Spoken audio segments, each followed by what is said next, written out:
So you've got a very small minority that actually have gone past understanding this stuff's important to actually having a process for strategically managing these assets. Hey everyone, today we're talking with David Taylor from Brand Gym about measuring, creating, and amplifying distinctive brand assets. I think it's a very interesting topic, and not a lot of people go into the weeds of how to actually measure it, create it, update it, manage it, and then amplify it. So buckle up and let's talk branding. I'm David Taylor. I am founder and group managing partner of a company called the Brand Gym. We're a team of senior brand coaches working around the world, and I've been running that business for 22 years now. And we work with leading companies and teams for everything from banking to biscuits to beer on helping them create brand-led growth. That's what I spend my time doing, working on brand growth projects. And also running Brand Gym Academy, which is our online training platform where we do either open programs or programs for specific clients. Cool. All the industries with a B, Only banking, with a B. beers. That's your niche right there. Specifically, I wanted to talk to you about this interesting research paper that you guys brought out. It was on distinctive brand assets and harnessing their full potential for growth. Maybe just like a quick intro, like why the paper came about and like Sure. what is it about in a nutshell? Sure. So I think this whole concept of distinctive brand assets is a really hot topic. You read about it a lot of people talking about it on LinkedIn. I first actually saw this when I was doing sort of branding work for Mars about 15 years ago, and there was a company with a guy called Byron Sharp who was sort of starting to do work with Mars. So they were really early onto this, and then Coca-Cola, and then it's sort of gone. It's gone way into the mainstream. With the work Byron Sharp's book How Brands Grow. And then his colleague Jenny, who's also written on the topic. So a lot of people are talking about it, and a lot of clients are talking to us about it. What really prompted the research, though, was what I'd call like the implementation gap. There's a huge disconnect between everyone talking about what a great concept it is, and how important it is. So, for example, in that research that we did, every single marketing director agreed that distinctive brand assets are important, 100%. And yet other research that was done by JKR and Ipsos showed that only 15% of brand assets are truly distinctive. So everyone agrees that it's a great thing. And yet there's a huge disconnect between actually how many people are actually delivering it. So that's why that was really our sort of. It's like healthy food. Exactly. Five fruit and veg a day, or 10,000 steps a day. I mean, so that was how we thought as the Brand Gym there was an opportunity to do something a bit distinctive. Because everyone is talking about it. There's loads of stuff out there, loads of examples, but it was this disconnect between what marketeers think they should do and know they should do, and actually what they're doing. And that's really what prompted the research, was to try and investigate in a bit more detail why have we got this gap, this implementation gap, and then practically, what could we consider as ways of trying to close that gap and drive up that number? So to help clients, to help companies, really fully harness the potential of distinctive brand assets to drive business growth. Hmm.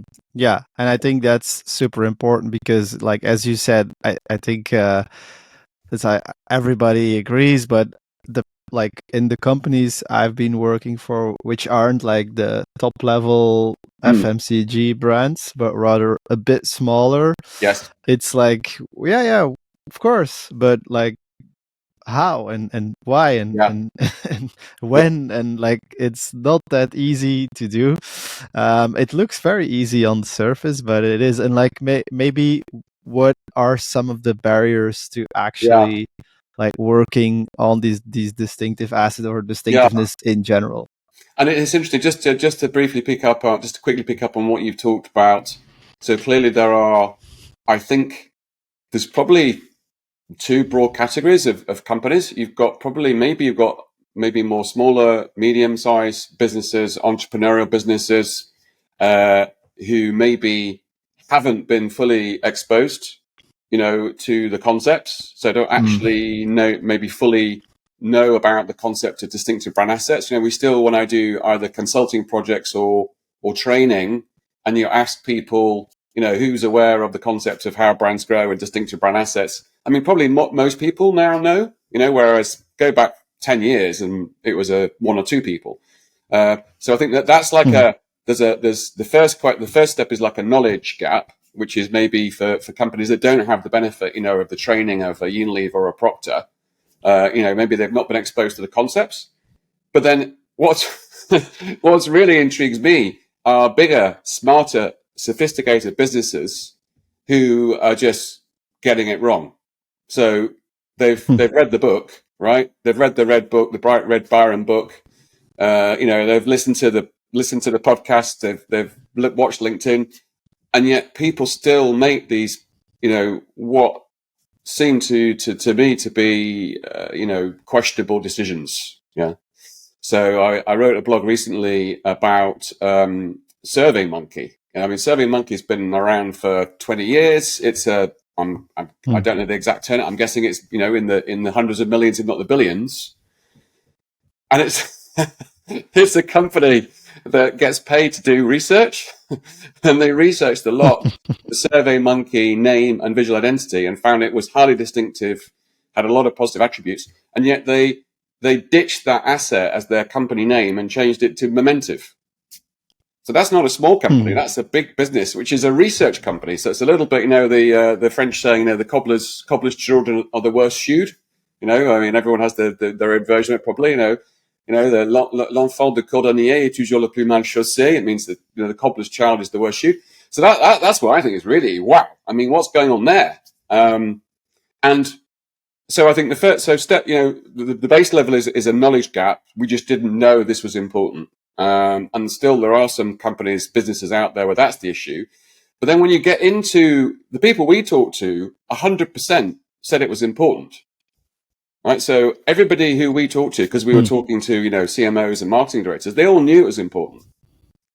And what we uncovered, what we found was, the headline problem, which given the importance of brand assets is pretty astounding, is that only a third had in place a process for strategically managing their brand assets. So you've got a very small minority that actually have gone past understanding this stuff's important to actually having a process for strategically managing these assets. And the sort of the knock-on effect from that lack of proper strategic approach, we found there were three main sort of negative side effects from that. The first is subjectivity. So Mm. I think I think we need to change this slogan. Or I don't like that design, or so subjectivity. In terms of it's what I call branding as a beauty contest. Mhm. Everyone's sitting around, I Yeah. don't like it. I don't like that design, or I don't like that slogan, or whatever. Uh, I Yeah, think and probably yeah, even like new short CMO tenures exactly, like coming in as well exactly, onto yeah, like I want to do something cool and new here. absolutely. So the novelty, the obsession with novelty, which is still which is a I mean, marketeers, and brand guys and ladies, the job is to be creative, right? The job is to be Mm, creative. The shadow of that is that it can lead to an obsession with novelty. So, and yep. as you said, and that's actually the second issue, a bit linked to the subjectivity point, is the change. So change junkies is the second issue, and then the third one is still not really mastering the art of amplifying these assets across channels. So how you orchestrate agencies and align them and engage them in order to really fully maximize the potential. So not just have it in your logo, in your color of your brand, but how you really start to amplify the assets across multiple channels, so that they're really brought to life. This week's Brand Gym blog post that came out at the weekend was on Veuve Clicquot. So they have this Mm. campaign, which is Good Morning Sunshine. So they have this beautiful yellow or orange, yellowy orange color, in the label, which they call it the solaire. They call it. So it's not just orange; it's solaire. So straight away, I mean, they're describing that asset in a very evocative way. Solaire, and then the way it's brought to life in the communication, the way they brought it to life, they're celebrating their anniversary, and they created like an exhibition that's going around from Tokyo, Los Angeles, London. They have a Solaire cafe in there, so they're really amplifying, orchestrating, animating the brand asset across channels, and that's the third thing that's missing, alongside the problem of subjectivity. And as you said, linked to that is the new broom syndrome. The sort of the new CMO syndrome. And I always tell the joke. If you imagine if you, for example, Steph, you were hired as the new head of manufacturing, for a company. You went for a bit of a career change, and you went into manufacturing, and you arrived and said, I don't like that. You see the big factory out the window. I don't like that factory. I think we should destroy it and build a new one. It's going to cost about $5-10 million, but I think we should build. And everyone goes, yeah, yeah. He's the new guy. He's the head of operations. Great idea. Go on, Steph. Knock it down, build it. Whereas if you're a CMO and you said, I don't like the slogan, I want to change it, and I want to change the agency, then everyone would go, yeah, okay, fine. He or she's the new, CMO. They know what they're doing. So to my view, distinctive brand assets are just as valuable or just as important as the physical assets, if not more important, in terms of buildings, machinery, and they should be, treated with the same respect and degree of professionalism, in how they're managed. Yeah, and I think, I mean, that's so interesting what you said. I mean, because I think a lot of times, indeed, like these things, like visual elements, or like your logo, or your even typography, or whatever kind of Yeah, codes that you're using, are like not seen as the most valuable assets. Well, maybe they aren't always, but in some cases they are definitely a lot more valuable than we think about it. And it's like, oh, it's just the coloring in, it's the positioning that yeah, matters and stuff. But actually, a lot of times it is the other way around. And I think one of the things, well, there's of course, you already mentioned it in the study. You have create, measure, and amplify, the three pillars of like working with assets. And the first one, I guess, is like when you are, let's say, brand manager listening to this, or somebody else, an owner, business owner listening to this. The first part is, of course, understanding how well your current assets, if yeah. you have any, are doing. So, like, take us a bit through that step of measuring brand assets. Sure. So I mean, if maybe talk about that, and using an example, from a brand gym project, just to sort of bring it to life a little bit. So working with WD-40, the Mm, sort of the lubricant spray. They've created a premium sub brand a platform called WD-40 Specialist. So what they call multi-use product is the blue and yellow can with the red top with the shield. So that's the original. It's still the majority of the business, but they launched a premium sub brand called Specialist that would target. Here we go. Oh, thank you. So you've got that. That's the Specialist range there. So you can see. So you just hold on that page actually there, and you look in the right-hand window. You've got far right window. You've got the one with the yellow top. So when they launched, so Yeah. when they launched Specialist the range, they actually in order to try and make it distinctive from the multi-use products, they used the yellow cap and they used the black in order to try and make it distinctive. So actually, what WD-40 did, they invested in what we call iconic asset tracking. So we partnered with one of our insight partners to do an iconic asset tracking study, like you say. So step one, actually, measure what you've got, right? And as you can see there in the research, only less than half of people are measuring their assets quantitatively. Okay. When WD-40 did this, they found out that the blue and yellow on the core product and the red top were absolutely essential. And in fact, the blue and yellow, if you take off all the so the way that asset tracking is, you take off all the wording and the detail, you just explore the assets. And when they did that, they found out that actually the yellow shield and the red top combined made that more iconic than the Coca-Cola Contour bottle. So, a phenomenal result. So actually, that Specialist product you can see with the yellow top and the black, they were underutilizing. They weren't amplifying. They weren't activating those brand assets. So they redesigned the Specialist range to actually use the red top, use the yellow shield, but to introduce, it's a more premium looking blue compared to the core product. So it's like a slightly deeper, more metallic blue. You've got that little symbol you can see there. That one is about a penetrant that's used to unlock things. You've got a little visualization of a sort of spanner. And actually what that did is, importantly, it's not just, a beauty contest like we like it. It actually significantly increased speed of identification on shelf in quant testing. So they tested the old and the new, and the key thing was it actually increased the speed of identification at shelf. And we know that that's a critical role of brand assets, isn't it? Getting yourselves chosen at the shelf when people have a limited amount of time.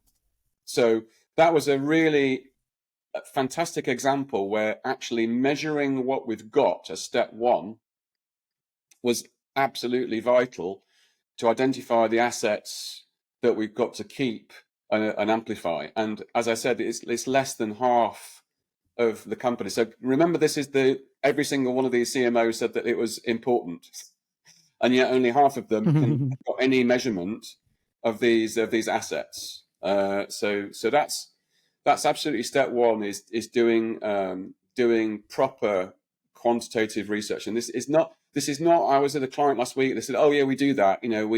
Every time we do a communication test, we check if they saw any assets." That's not what we're talking about. What we're talking about is actually deconstructing your visual design and your marketing, and actually exploring individually the different assets, which could be like you mentioned, Steph. You mentioned the typeface. Like I've got the Jam behind me. One of my favorite bands. You've got there. The way the Jam is written. Or it could be the use of black and white, or it could be the tie of the band. Or the haircuts, or the sunglasses. If I was doing it on the Jam, it's deconstructing those different assets, and then exposing them quickly to people. And then what they do is typically you measure two things. You measure identification and attribution. So, do I recognize it? Is step one. There's question one, recognition, and then question two is, do I correctly attribute it to the right brand? And that's how you get your your two classic 3x3 matrix. And what you're looking for obviously is assets which are recognized but then accurately attributed to the correct brand.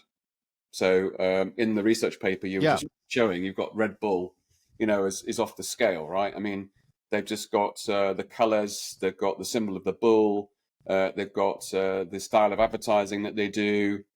They've got a highly populated. There you go. So I mean, look at that. I mean, that's just, you look at the can, you look at the slogan, you look at the advertising style.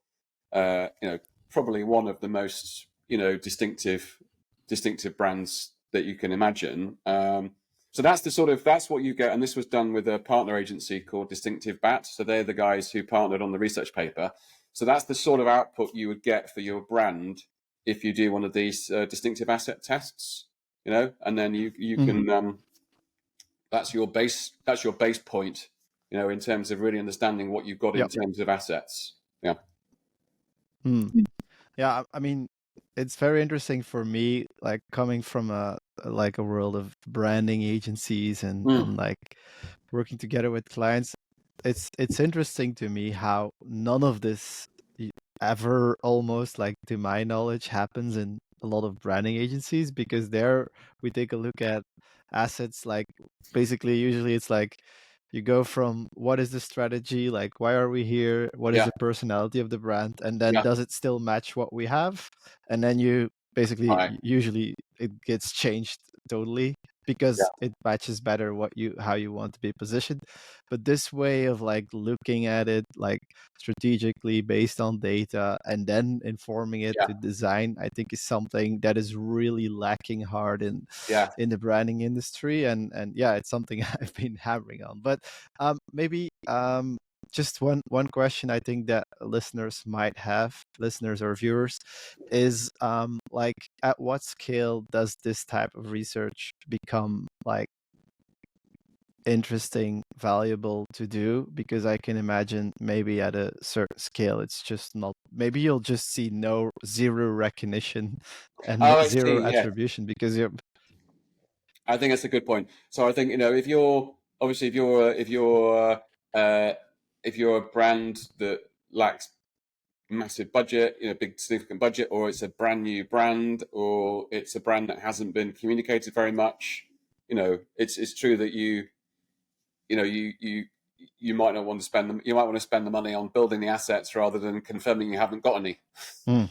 So I think that's a valid point. I mean, every time I work with people, either on a project or training people, always say you've got to have a hypothesis, before you do the research. So use Mhm. your judgment. And you're right. It's a good challenge to say, look, before you go and spend the money, I mean, do you think you've got any distinctive assets? And if the answer is no, then maybe spend a bit more time building some before you do them. Unless you think, for example, because what you do is, you saw in the little visual you put up, you saw the Red Bull one. Obviously, what you would also do is you do the competition. So, Yeah. and another blog post was on B2B branding, and it showed that the challenge there is even bigger. There's even less distinctiveness in terms of assets. The benefit of doing it and looking at some of the competitors might be just to show the business, look, we've got very little. We're bottom left-hand corner, but there are some brands in our category that are doing better and they've got much stronger assets. That might be the rationale why you would still go ahead and do that. Yeah. And to be honest, the cost of this has also, I think, is come down. So I mean, it's Yeah.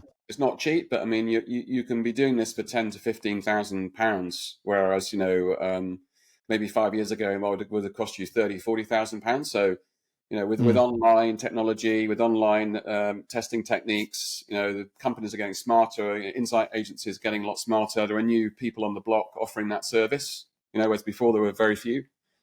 So you could we've had clients do this on branding projects for £10,000 to £15,000. Not £100,000. So Yeah. in Makes most sense. cases, Yeah. it's And I think, as you money well said, spent. no, exactly. But I think it's as you said, like it's the same with brand tracking in general. Like I was talking to Jenny Romaniuk about this, and she Yes. also mentioned like even if you have zero awareness, you can learn a lot from understanding how much your competitors are Yeah. and how they are evolving. And basically, you need a baseline. So at some point, at Yes. some scale, it is interesting regardless of the scale. Absolutely. Yeah.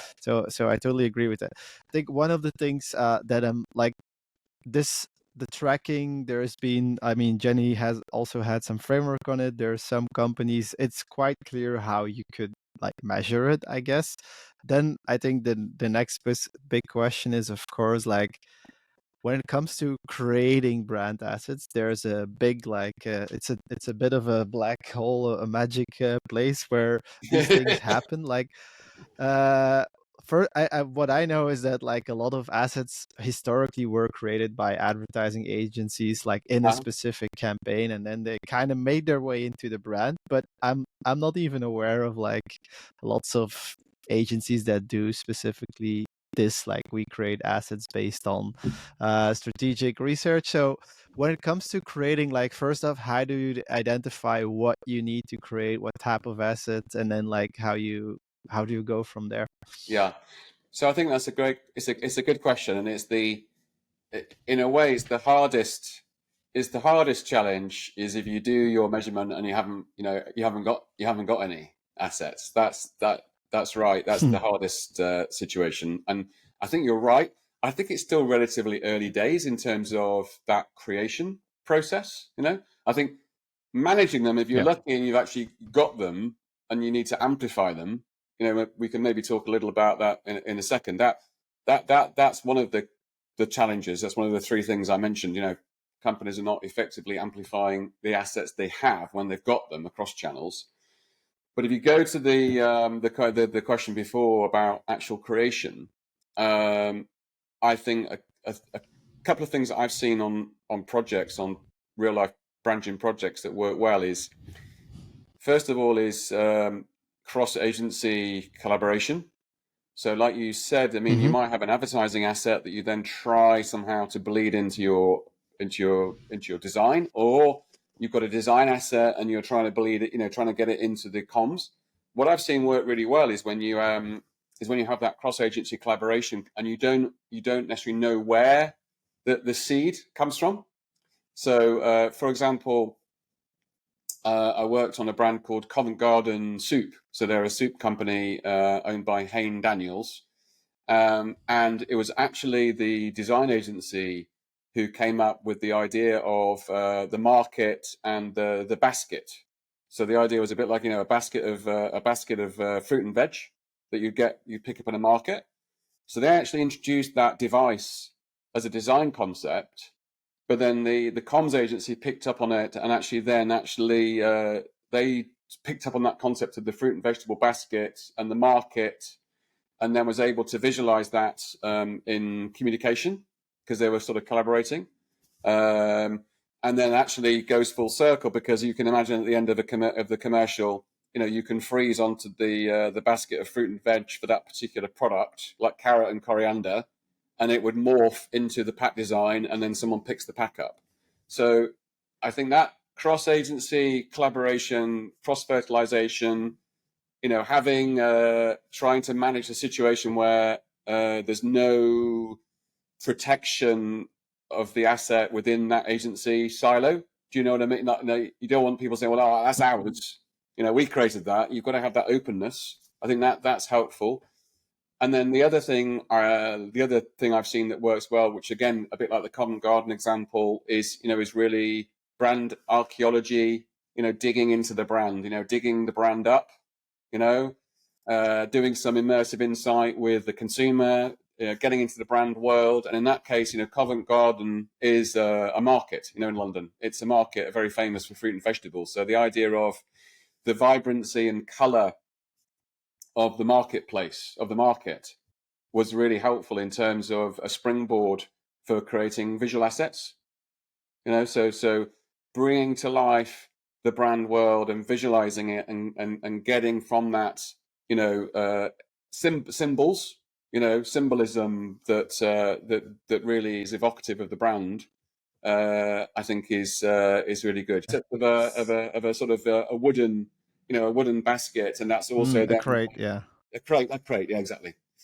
Yeah, you go. That's Yeah. a different version of it. So that idea of like that crate of abundant, overflowing fruit and veg, as a visual device, and as I said, that can then be dramatized, in the communication as well. So digging into the brand world, immersing yourself in it, looking at the symbolism, looking at what it evokes, and doing that in a cross-agency way where ideas can cross-fertilize, and that's how you then you hit on that second objective, which is cross-channel amplification. So a Yep. bit like the Verve example, the Verve Clicquot. I mean, the Solaire label is there, the orangey yellow, but it's also in their events. It's in their communication and in their just fantastic secondary packaging. So I don't know if you're doing one of Yeah. the searches again. If you just do Verve Clicquot secondary packaging or Verve Clicquot ice bucket, you'll have some fantastic stuff to show. Yeah. So look, you just look at those, all this the secondary packaging they do, and they do highly functional secondary packaging. So they do like cardboard boxes that turn into ice boxes. You can see some of the ones there. They unfold almost like a Yeah. flower. So that's an example where you've really got there you go, the neoprene, the neoprene ice jacket, so that's where that's not just like you said before, something seen as being, oh, we've got the orange color, Mm. it's incredibly important, and the way that they've amplified that through, communication, secondary packaging, events, and it's doing that beautiful job of driving recognition, which we know in a sort of increasingly busy world is super important. But also, it's doing that job of triggering positive associations. It's like the key. It's like the key that just unlocks all that positive imagery around bright, vibrant, sunshine, positivity, enjoying life, refreshing. So I think it's just a Yeah. beautiful. I feel I'm getting thirsty here, David. Exactly. Yeah, we need the champagne out. It should be champagne. The whole Yeah. campaign was about encouraging people to drink champagne on a more everyday, daily basis rather than just for special occasions. So yeah, we should be cracking open a bottle of But Veuve Clicquot as we're doing this podcast. we should. We should, but I mean, I think it's so important what you said here. Just a couple of things I want to riff on. I think like one of the things, as you said, like the collaboration between branding people, design people, marketing Mm, people, all of these things is like what makes this work. And I think it's really important. And I mean, that's the reason why this podcast exists, is because like the overlap between branding and marketing is something I think we're missing out on a lot. yes, And I yes, think like another important point that you said is it's not like it's only you measure the assets and then the conclusion is you make that bigger, you make that smaller. It's also what you said about like the brand strategy, digging deeper into the brand, into the customer, and it's the overlap between understanding which assets work and then also understanding the brand on a deeper cultural level, yes, and putting those two together, that really gives you like yeah, a solid brand strategy. And yes, Veuve Clicquot is a beautiful example of that, where it's not just we're scaling our most visual asset up and that's it. No, there's a story behind it, there's a feeling yeah. behind it. It's all of those things. So that's really powerful. And maybe let's dig a bit deeper into that amplification, because I think that's one of the biggest like challenges again, is like how do you make sure that your marketing feels coherent, that you leverage all of these assets in a way that it doesn't feel like it's just slapping a Mm, visual on each of the things you do. yeah. And I think you're right. It's really interesting the way you described that, because I think what you're highlighting there is going from a sort of superficial level of understanding about distinctive brand assets, which is, oh yeah, we need to sort of make sure we have the same color. It's a bit the matching luggage, people sometimes call that. All our marketing needs to look like matching Mm. luggage, with the same color, and we've got to use the same typeface. And it's a little bit the domain of the. I was talking to a client this morning about a project. Is the brand police. The brand police job is to police the use of the correct assets, and in fact, going from brand police to brand leadership, and leading how the brand can be a real catalyst for growth, and understanding it in a much, like you said, in a much deeper, fuller, more complete, more holistic way, I think. And I really like the way you talked there about also understanding culture. So one of my favorite projects I worked on the last few years, brand gym project, was with BN, which is this French biscuits brand for the goûter. And it has this Yeah. fantastic, the best. It has the best form of distinctiveness, which is to actually bake the brand into the product. So you can see there, like the red mini BN, for example, with the smiley face. Uh, Now, what was Mhm. really interesting when we did that project about 3 years ago is when we looked culturally at what was happening in the world of parenting and kids. It was quite shocking in that you had this phenomenon. You're getting all sorts of stuff there. Funny ads. Yeah, all sorts of good stuff. If you put in actually, if you put in BN, goûter au sourire, which is taste the smile in French. You might get some more recent goûter au sourire. Yeah, put that in. See what you get. Yeah, so that's a little bit more. If you look at some of the stuff. So I think what we Yeah. found is that there was this huge issue of actual kids burning out. Child burnout, kids being incredibly stressed. If you think about, I mean, it's not getting any better, right? You think about what they're watching on the TV and the news, COVID, the war in Ukraine. I mean, all this stuff going on. So actually, culturally, the need to actually have little things that make people smile is like a massive, need in culture. And so Mhm. actually going back to the roots of the brand and the smiley face biscuit, and turning that became the brand's idea and rallying call. Goûter au sourire, which literally means taste the smile. So the idea being that every little biscuit you buy, you're actually tasting the smile and getting that little moment, like uplift. And something as simple, you can see, if you look in the right hand window, you can see actually integrating the smile into the visual identity. So you've got a little smile now in the Mm. BN, whereas you look at the one below with the yellow bottom, it didn't have the smile, actually integrated into it. So that was the old one, and then you've now actually got the smile is actually integrated into the visual identity. So you see the new one there on that window where you've got Goûter au sourire. You can see there the logo actually now integrates the little smile into the logo.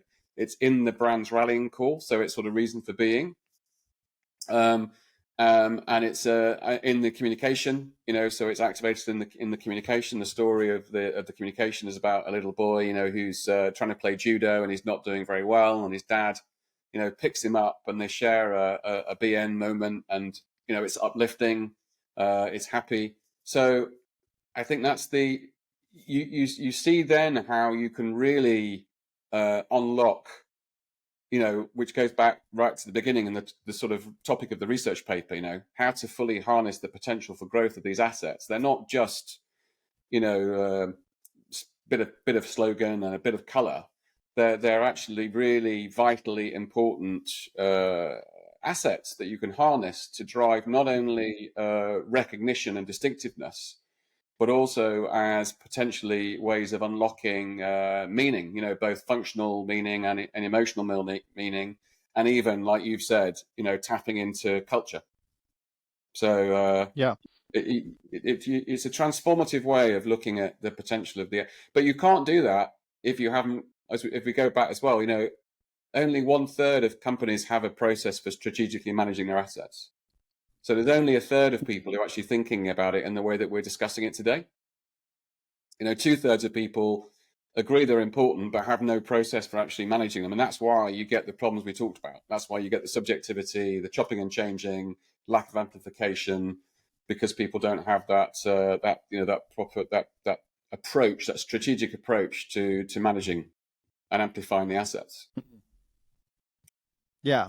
I mean, I really love it, and obviously, it's something I'm passionate about. I think it's such an interesting overlap between like some sort of science, Mm. design, creativity, research, strategy. Like it's all in one. I think it's what makes like the best brands stand out. And like one of the things that is also interesting to me is like you see like the even the BN example you gave, it's like in some way it's like finding the assets that like work well and stripping away all the rest, and like amplifying those visually but also in the communications. And sometimes it's about creating totally new assets, and Yes. like it's not always easy to know when to do what. And like one of the things that for example I'm also really curious about is not just visual assets, but things like sonic assets, or like it's a visual assets but mascot characters is something that like we've seen basically disappear for a long time, but I think is a Yeah. big opportunity for brands to look into. Like just for geeking on mascots' sake, what's your take on them? Yeah, no, absolutely. You do your weekly experimenting, don't you, with AI Yeah, yeah. generate. Yeah, I mean, gosh, they're incredibly incredibly valuable. And it was another bit of Ipsos research that I wrote a brand blog about that looked at these different assets and how effective they are, and then how often they're actually used. And in particular, what I was fascinated by was the contrast between characters or mascots, as you call them, and celebrities. So they were both as the effectiveness was similar, but the usage was people were tending to use celebrities probably more often than characters. There you go.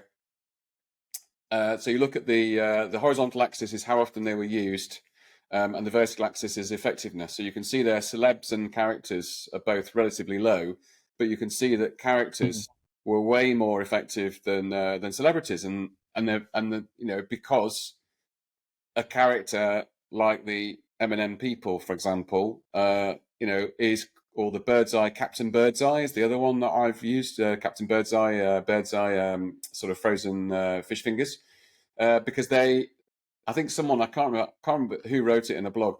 They said that they work 24/7, 365 for you. They don't request a higher salary each year. They don't renegotiate their contracts, and they can't go and crash their car into a lamppost when they're drunk or on drugs. Which is the problem with celebrities, can do dodgy stuff. So they have a huge number of advantages. I think you may have talked about it in your writing. That can maybe there's a bit of snobism. Do we really want to have a character? As opposed to doing a deal with a famous celebrity where we can go and hang out with a celebrity and sponsor their tour. It feels very glamorous and very aspirational, and it can be highly effective. I mean, George Clooney and Yeah. Nespresso, long-term partnership, very effective. But there are other examples. When we did our own sort of asset tracking study on ice cream, um, and at the time it was Magnum had invested a huge amount of money in Benicio del Toro, the film star, Mhm. and he was way more attributed to Haagen-Dazs than he was to Magnum. So you're spending a lot of money and not necessarily getting that identification. Yeah, so he was way more when we did the actual tracking. He was not attributed to Magnum, and he was attributed to Haagen-Dazs. So you spent a whole load of cash, you made a whole fancy commercial. Whereas if you've got yeah, he wasn't even doing advertising for Haagen-Dazs. It's just that people just Yeah, thought voilà. they thought he was a Haagen-Dazs person. Whereas if you've got like you say, if you've got a mascot, or a character, then it's created for you, so it's completely distinctive. You own it. You've not got the risk of them going and jumping ship to another brand. Or often, what you find is you've got the same celebrity endorsing multiple categories of products, so that makes it very hard Yeah. for you to have the ownership. So I think, as you've said, that the concept, so character slash mascot, and then I've actually got a call tomorrow with a sonic branding agency that you touched on, which I think is the other fascinating one that seems to be underutilized, but highly is the most effective, least utilized asset. Hmm. But people in the UK who know, just one cornetto, give it to me, which was revitalized by Unilever, after 30 years, I think. You've obviously got, the McDonald's, you've got the Intel chime. So one of the most effective forms of brand asset, and yet one that is relatively underutilized. So, and that's the other thing I think. If you are in the process of creation, if you haven't got distinctive assets, we talked about the cross-agency collaboration. We talked about really drilling into your brand and your consumer and culture. And then the third one is having in mind some of those asset types which are less commonly used, So, and also ones that you can Yeah. really, you've got the ability to have them as replicable, because that's what we're always looking for, is replicable assets. And the challenge with a celebrity is that they can have a good immediate impact, but they're not always replicable because you can't always renegotiate the contract. You can't necessarily own them. So replicable, scalable properties like sonic branding or mascots, symbols, have a lot of advantages. Yeah. Love that. I mean, I would love to keep digging deeper into this topic with you, but I think it was already like a great overview for the people listening. I think those three elements of to create, to measure, and to amplify are a great way to start looking at this more strategically. So I want to thank you to come on the podcast, David. It was Oh, it a was a pleasure pleasure. to finally talk to you. Thank you very much. Next time we just need to do Thanks a it lot. over a glass of champagne or a beer. Be even better. Ah, that's the one. Thanks. A trip to Thanks for watching the video. As always, if you like it, subscribe to the video here on YouTube or wherever you're listening on the podcast. And if you want to learn more about brand strategy, visit branding.courses. See you in the next one.